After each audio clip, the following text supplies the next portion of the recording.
Halo, assalamualaikum. Perkenalkan, nama saya Desi Kurniasari. Di sini saya akan menjawab pertanyaan mengenai tugas belajar di luar kelas hari ke-31,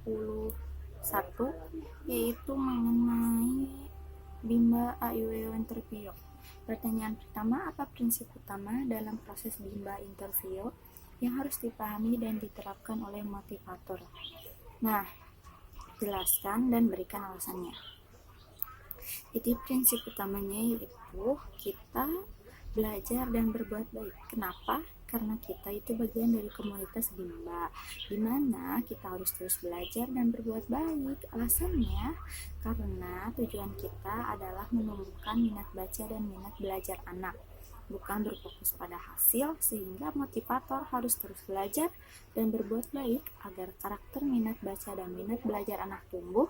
Motivator juga harus melakukan evaluasi agar proses bermain sambil belajar menyenangkan bagi anak.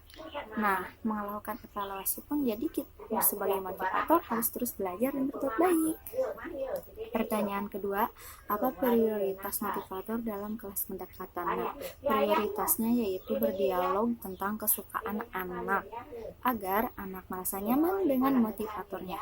3. Berapa lama durasi kelas pendekatan dilakukan? Nah, durasinya yaitu 5 menit, di mana menggunakan media video call. 4. Apa prioritas motivator dalam kelas trial? Nah, prioritasnya yaitu bermain baca-bacaan dengan memberikan materi 4 HVK dan 4 HVS dengan kata-kata yang dekat dengan anak atau di sekitar anak. 5. Berapa lama durasi kelas trial dilakukan?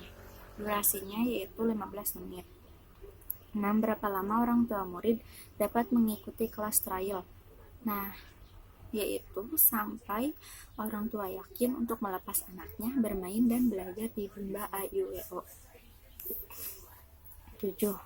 Apa prioritas motivator dalam kelas lanjutan? Prioritasnya yaitu bermain baca-bacaan sesuai dengan tahap dan kemampuan anak. 8. Kegiatan apa yang lebih prioritas antara bermain baca-bacaan dengan kegiatan menyelesaikan modul?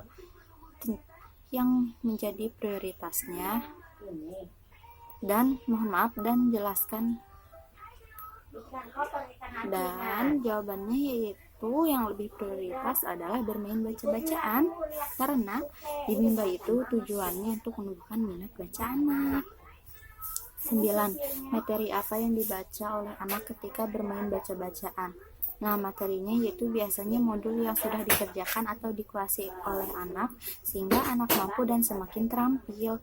10. Bagaimana cara agar bermain baca-bacaan menyenangkan bagi anak? Nah, yaitu bisa dengan melakukan permainan-permainan yang menyenangkan bagi anak dan dilakukan secara bersama-sama. 11. Bagaimana cara menyikapi anak yang tidak mau bermain baca-bacaan? Nah, jika ada anak yang tidak mau bermain baca-bacaan, kita jangan memaksanya untuk terus bermain baca-bacaan. Nah, kita alihkan dahulu anak ke kegiatan yang disukai oleh anak. Lalu kita arahkan kembali ke kegiatan bermain baca-bacaan. Demikian pertanyaan yang dapat saya jawab. Mohon maaf bila ada kesalahan. Wassalamualaikum warahmatullahi wabarakatuh.